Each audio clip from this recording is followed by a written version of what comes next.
Proseguimos desde el Congreso. Bueno, pues aquí estábamos en la Cámara de Diputados viendo aquel famoso colegio electoral.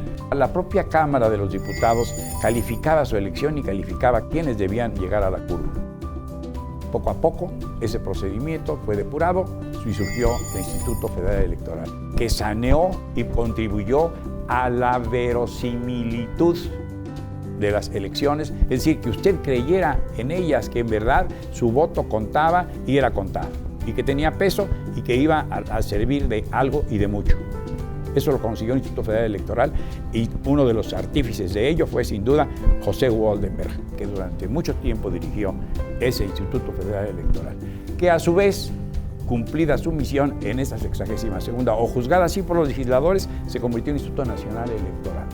Ahora se piensa que evolucionó, hay quienes dicen que no, que tiene más cerrojos, algunos dicen candados, más trabas.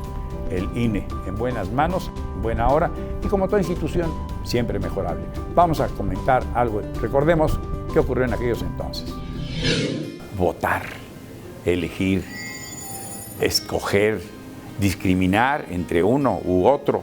Entonces los niños nos preguntábamos qué era eso de votar, qué era eso de la ciudadanía y qué era aquello, qué significaba, qué implicaba tener la edad suficiente para poder emitir un voto y elegir ya fuese a un diputado, a un senador y hasta a un presidente de la República. Las elecciones se organizaban desde la Secretaría de Gobernación, dependencia política, dependencia por excelencia de todo el quehacer político de nuestro sistema presidencialista mexicano, puesto que antes era la Cámara de los Diputados, aquí en San Lázaro, donde un grupo de distinguidos recién electos diputados, muy prestigiados, bien reconocidos, personas de pro, sin tacha, se convertían en el colegio electoral y aquí se decidía qué tan legal, qué tan limpia, qué tan valedera había sido la elección.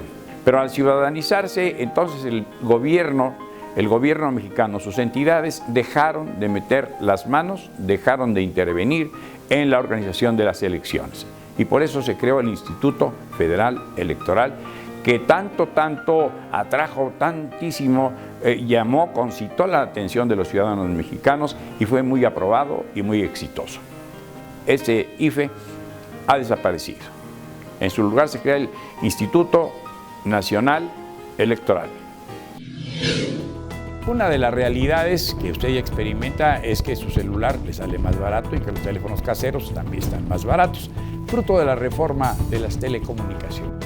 Hay más competencia, el gran monopolio de Telcel, de Telmex, de Carlos Slim, pues ha tenido que compartirse, ha tenido que abrirse a la competencia, ha tenido que dar servicios y entonces en esa competencia el consumidor se dice sale ganando.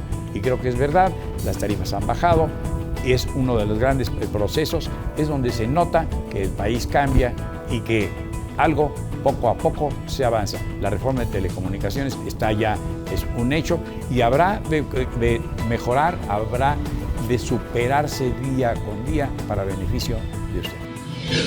Hoy es el tiempo de las telecomunicaciones. ¿Cómo es eso? Bueno, pues nos sorprende que está un satélite ahí arriba y anda ahí orbitando la Tierra y hay una señal que usted puede captar. Está ahí la telecomunicación. Es la información, es el mundo que viaja a través de esto que llaman fibra óptica, de esto que llaman banda ancha, es la comunicación. Y de eso se ha ocupado aquí en la Cámara de los Diputados, en esta 62ª legislatura, han debatido junto con los senadores de la República, buscando perfeccionar leyes, organizar adecuadamente ordenamientos que permitan el acceso cada vez a más mexicanos, a mejores servicios de telefonía, a mejores servicios de internet, a mejores servicios de datos, a mejor información más fluida, más pronta, más instantánea y más compartida, para que los muchachos hagan las tareas. Antes se requería pues lápiz y papel, un libro, una enciclopedia, un diccionario. Hoy está en la era de la telecomunicación, que no es desde luego nada barata. Pero se trata con esta nueva legislación que han organizado los congresistas mexicanos, los legisladores mexicanos, de que usted y todos, el conglomerado que vive en esta enorme República Mexicana, la pase mejor y tenga mejor uso de este proceso de las telecomunicaciones. Pues se dice que a veces, que si está en la condición humana, que es inherente al ser humano, que sí es como religiosamente dicen el pecado original, que el hombre siente la tentación de apropiarse de algo que no le pertenece 100%. Y que entonces ya esto llevado a la esfera pública, llevado al ejercicio de la política, pues es dañino porque los fondos se desaparecen o se ejercen de una manera distinta como estaba establecido y presupuestado, por lo que entonces era necesario hacer una ley de transparencia y una ley anticorrupción, empeño de este gobierno sexenal y que esté transformado en esa ley que procura eso. Que así como en su voto tuvo usted confianza a través del IFE-INE, tenga usted la seguridad de que el dinero debe rendirse cuentas, que cada uno, las universidades, los sindicatos, las personas, todos los que tengan algo que ver con el dinero público, dinero proveniente de impuestos, tenga buenas cuentas, rinda cuentas. Si son buenas, pues todavía mejor. ¿Qué se dijo en aquel entonces? ¿Qué comentario nos propició, nos sugirió? Recordemos.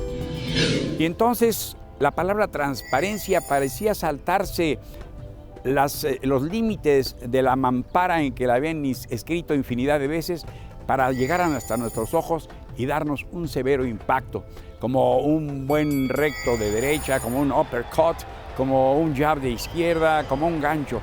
Nos atraía la palabra transparencia. Ocurría en Palacio Nacional el lunes 4 de mayo de este 2015. Se hablaba de transparencia, de ya no más opacidad. ¿Y a qué se aplicaba? ¿Y por qué nos sorprendía encontrar el término transparencia en Palacio Nacional? Rendición de cuentas, legalidad, cero opacidad, adiós a la opacidad en todo el país.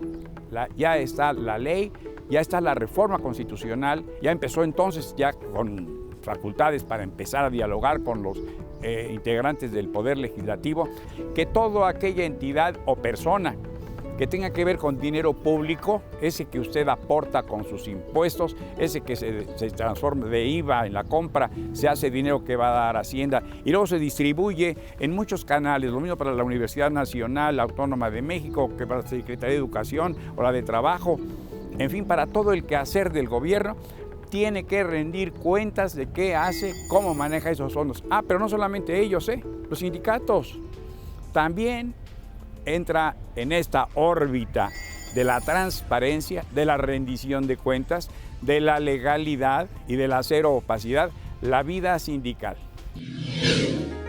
Antiquísima ambición, vieja aspiración de este pueblo mexicano, la educación.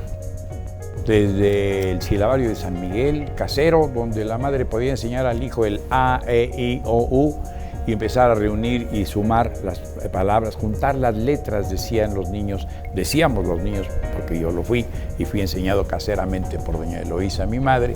Entonces, cómo se empezaba a enseñar a leer, cómo se empezaba a escribir y cómo se empezó a transformar este país que llegó a tener el 90 y tantos % de analfabetas, merced a voluntades como la de José Vasconcelos, como la de un hombre que fue su secretario y luego sería a su vez secretario de Educación, don Jaime Torres Bodet, para impulsar la educación a través de una gran cartilla en la que estaban reunidos los niños de la ciudad con los de la vida rural.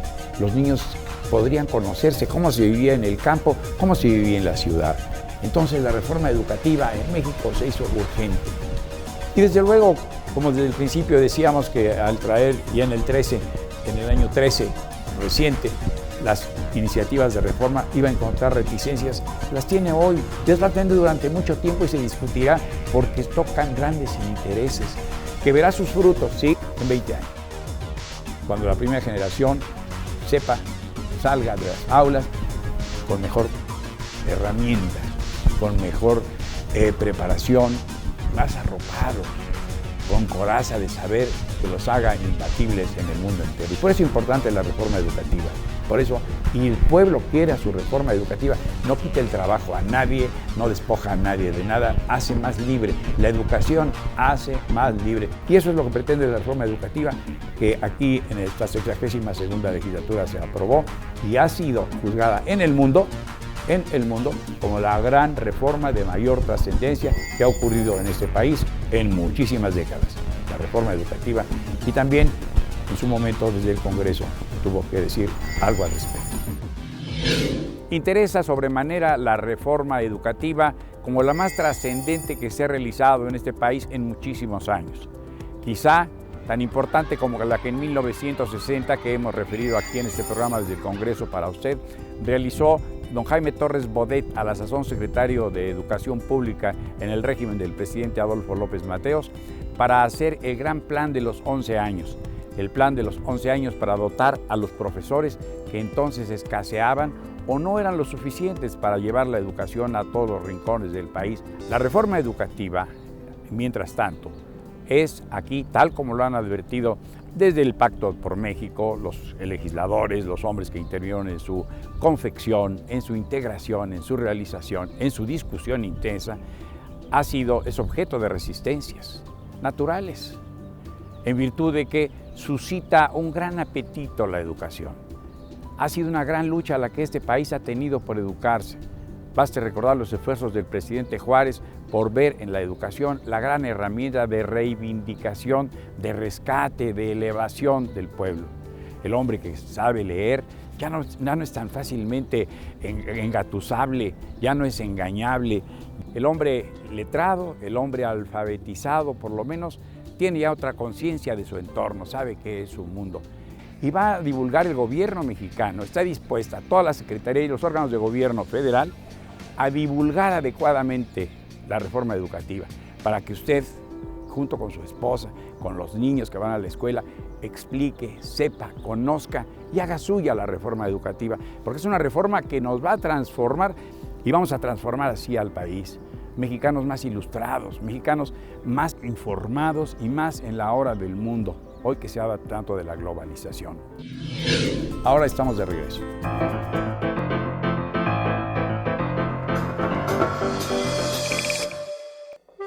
Conéctate con tus diputados. Conoce cómo se transforma México día a día en la Cámara de Diputados. Interactúa e infórmate de la agenda legislativa a través de nuestras redes sociales con noticias, minuto a minuto, videos, fotos y debates que ocurren en comisiones, foros, sesiones, comparecencias, reuniones de trabajo y visitas internacionales. Cámara de Diputados, 62ª legislatura.